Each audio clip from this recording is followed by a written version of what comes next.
Hey, Johnny Rye.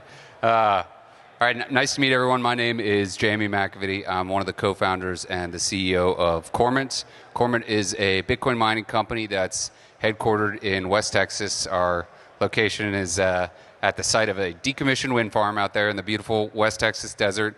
We got about 130 megawatts of mining capacity, and we were able to realize electricity costs of 1.9 cents a kilowatt hour through the first half of 2024. In this presentation, I'll talk a little bit about how we're able to do that, what the power market is like out there in Texas, and particularly in this seat of observing power market and energy policy in the United States and in Texas. We've got some pretty strong opinions about the way we're subsidizing generation, what's going on out there, and we're going to dive into that in today's talk.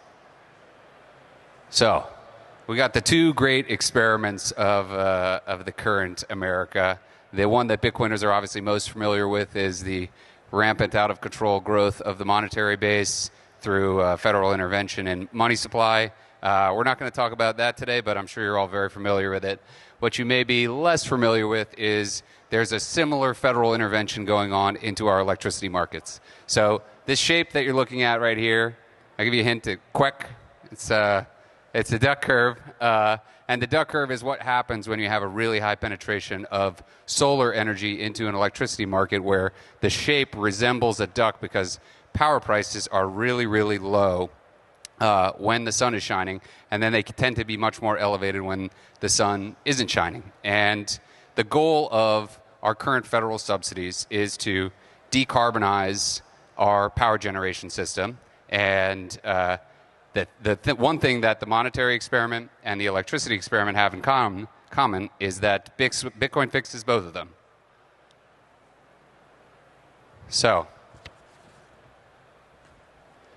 to start with, if we can't agree that power is the foundation of prosperity, then you should probably leave this talk because the rest of it is not going to be great for you.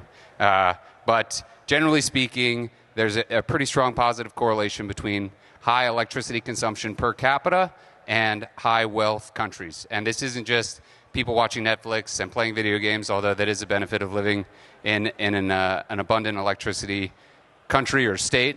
You're talking about higher life expectancy, lower infant mortality, higher environmental quality, property rights, rule of law. And generally speaking, it's our view that we should be striving to get as many people as possible into the top right portion of this graph. We've got the technology to do it, and this is sort of this is what every human being strives for, is they want to be in the high prosperity quadrant of this graph.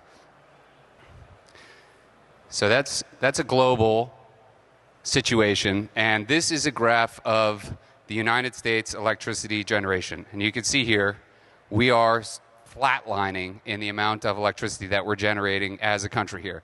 The goal of our federal policies has really been to decarbonize our grid, which is the brown part of this chart. You can see there that is coal generation going down. Coal is the dirtiest form of power generation that we have, and our decarbonization policies are accomplishing their goal of lowering carbon per electricity generated. It is being replaced by natural gas generation and intermittent renewables. It's our kind of position that decarbonizing is a fine goal, but it cannot come at the expense of guaranteeing energy abundance. Energy abundance is the linchpin of our prosperity here in this country. Anybody who believes that is sort of ignoring history and reality.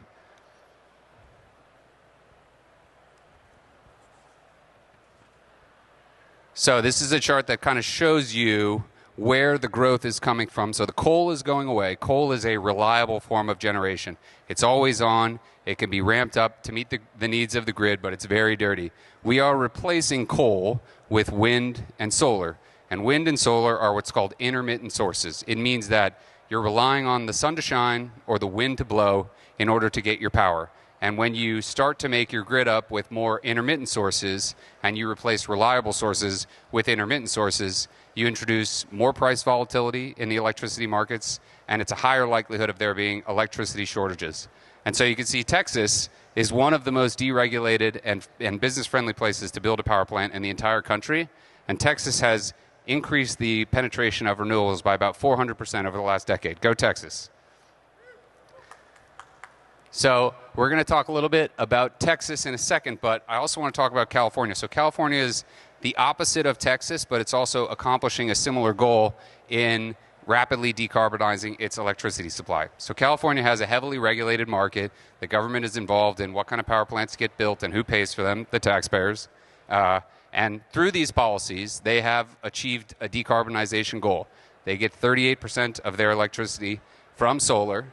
They also have the highest electricity costs in the entire country. And there's evidence that they're in the early stages of what's called a utility death spiral, which is where there's so much incentive to disconnect from the grid because power costs are so high that more and more people are making that choice. They leave the remaining people who are connected to the grid with all of those higher utility costs, and the incentive keeps growing. So more and more people keep disconnecting from the grid. Utility costs stay the same. Power prices keep going up. Not a great story.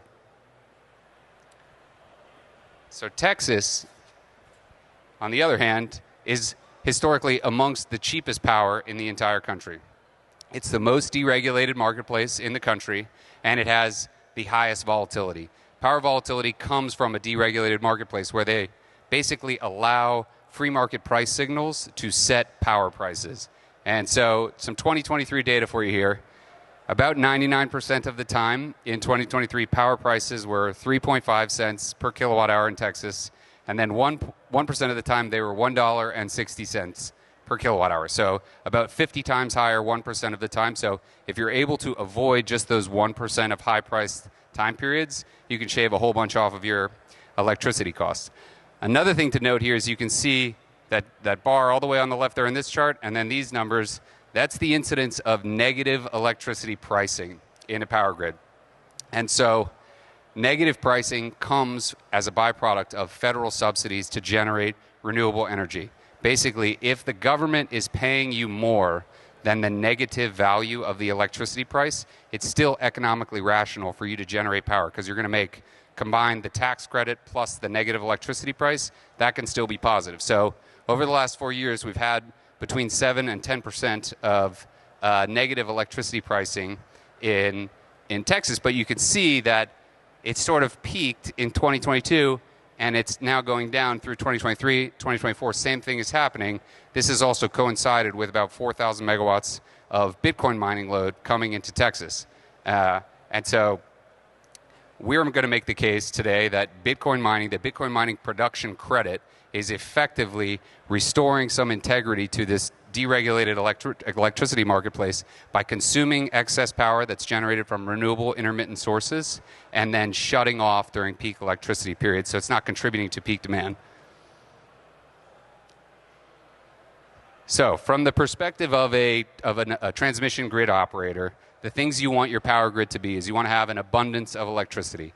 You want your transmission system to be resilient. You want power generators and price-sensitive loads to be responsive and fast. So if prices go up, you want people who can shut off their power to turn offline, and you want more generators to spin up. You also want it to be cheap, and now we want it to be clean. We're very demanding power consumers here in the United States, but the good news is that Bitcoin mining is a part of the solution. So for starters, Bitcoin mining is always on by default. So it's always there to consume low-cost power. As long as the cost of power is below your Bitcoin mining break-evens, Bitcoin miners are going to be there mining. That's what we do. Now you might think, hey, negative prices sounds great. That sounds like I might be getting some free electricity. How can negative prices be bad to drive costs lower? Well, the problem is that if you're an electricity generator and you're looking at building a power plant and prices are negative 10% of the year, you can't shut off easily, you're going to have to endure those negative prices. So it creates this disincentive to build power plants when there's too much negative pricing in the grid. So somewhat counterintuitively, Bitcoin miners consuming all those low prices, but then shutting off when prices go high, actually puts more generation on the grid by helping that incentive stay strong. And the best thing about Bitcoin miners is that we can ramp down fast. I see my boys from Bixbit in the crowd. They got some of the fastest firmware in the game. You can shut down miners in seconds in response to changes in electricity prices. And this is, from a grid operator's perspective, it's a dream come true to have all of this load that can shut down when power prices go high. People need to cool their homes or heat their homes, especially in the hot Texas summer. So this is data that's published by ERCOT. So this is a state agency. They're publishing data. They've sort of compiled all of the Bitcoin miners and their load data in the state. And this is a very hot day in summer 2023. So the big blue chunks, that's Bitcoin miners. The orange line is roughly where Bitcoin mining break-evens were. And you can see when the break-evens start to be exceeded by the real-time price of electricity, all the blue goes down. So this is when peak demand is occurring in the Texas grid, all the Bitcoin miners are going away. This is summer, and this is winter. So summer peaks typically occur in the afternoons. Winter peaks occur in the morning. Obviously cold and heat, different characteristics there. But you have this wonderful effect where all the Bitcoin miners are going away when the grid needs power, and then they're there maintaining generation incentives when the grid really doesn't demand power. And especially with wind power, wind is highest output in the middle of the night. So it's good to have this consumer base that's there consuming all that power in the middle of the night. And the data is really unambiguous. Bitcoin mining in Texas is restoring equilibrium into the power markets. So great stuff happening in Texas. Kudos to Texan leadership for allowing this to happen. But you wouldn't guess it, the media is saying that it's the complete opposite. So Bitcoiners, of course, were very accustomed to being gaslighted by the media, where they say inflation isn't real, don't worry about money supply growth, don't worry about the deficit, there's no financial surveillance, there's no financial censorship. Obviously, we're being gaslit. We know all of that is not true. But believe it or not, they're doing the same thing about the energy system, where you have a state-run utility coming out and saying, hey, Bitcoin miners are shutting off when power prices get high. They're helping to alleviate strain on the grid. And then the media is saying, well, wait a minute, they're going to crash the grid. This is terrible. So, obviously something we're accustomed to as Bitcoiners, we've got to get out there and tell the truth about these things and let the world know. And look, this would be business as usual if it was just normal Bitcoin times. But the issue is that we're sort of at a critical time for national energy policy. So you could see here all of these goals we have for our electricity markets to be able to absorb all of these new or transitioning use cases that are being electrified or forecast to have increasing electricity demand. So more people working remotely on their computers all day, more messaging. We're electrifying our entire transportation industry. We're going to reshore manufacturing. We got a productivity boom that's coming from AI. The compound annual growth rate of our electricity demands is going up by roughly double. And I showed you a few slides before, our generation growth has been flat for 20 years. So we do have somewhat of a national security problem here, and we got to do something about it. I'll tell you who is doing something about it, our buddies over in China. So China is deploying approximately 10 times as much wind and solar as we are in the United States. One of the benefits of being authoritarian, you can get shit done.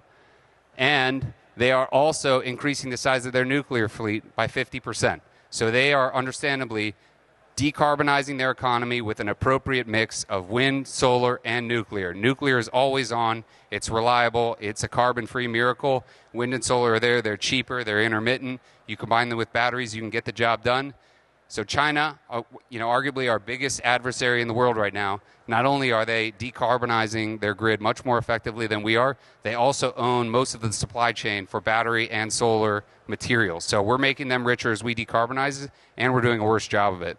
So I would call this a big-time failure of our energy policy. Shout out to my haters.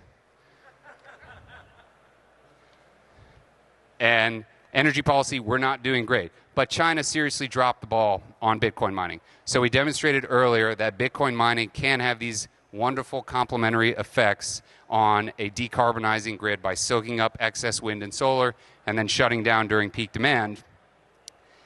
China let all the Bitcoin miners go. They're authoritarian. They're very threatened by free market money, liberty money. Bitcoin is liberty money. They want to control everything their citizens do. Central bank digital currency is on their roadmap. And because of that, in 2021, they kicked all the miners out. Bitcoin is not thriving in China. The United States has now become #1 in mining hash rate globally, despite the Biden administration being somewhat hostile to the industry and Bitcoin and cryptocurrency in general. We're still #1 right now. And in Texas, which is the #1 state for mining hash rate in the United States, we have a demonstrable trend of a positive effect on our electricity grid that's restoring order to the generation incentive.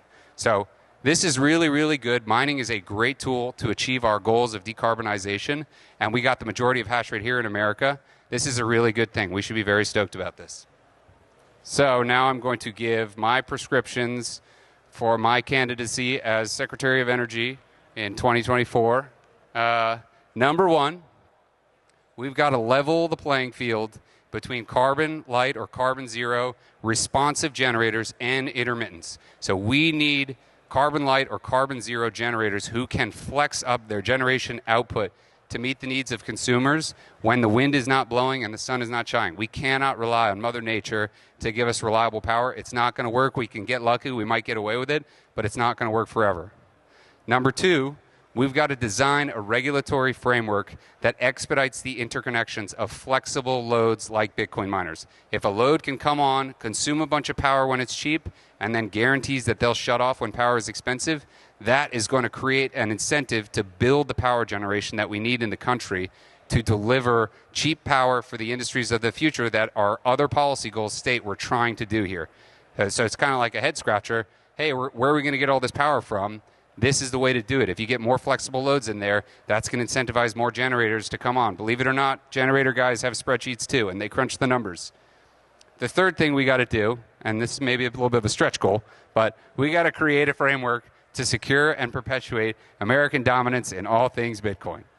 Bitcoin is the world's free market money. It could become the internet of money. Some people think it's a 100% chance. Some people think it's a 0% chance. It's probably somewhere in the middle. Who knows? But America has the lead right now. We've got a lot of great Bitcoin businesses here. We should craft policies that keep it that way because this is literally the single biggest opportunity that we have in the entire world. So $100 trillion is the sum of global GDP. The value of all goods and services that are sold in the entire world is $100 trillion. On the other side of that transaction is money. So some form of money is on the other side of all of those transactions. This is literally the biggest market in the world. So if we want to win the free market money category in the United States, we should continue to invest in and support this industry here in the United States. And then I took a little selfie to end it. That was me last week out at the mine, and I found one. Just right there, that was me. So go Corman. Shareholders win again. Thank you very much.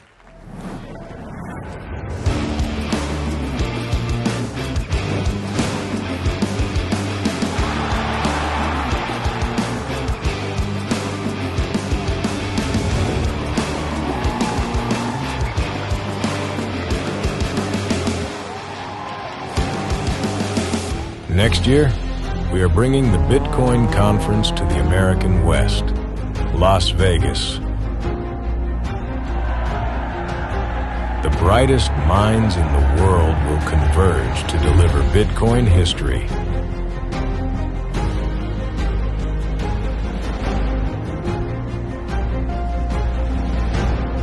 Buy your tickets now at b.tc/conference/2025.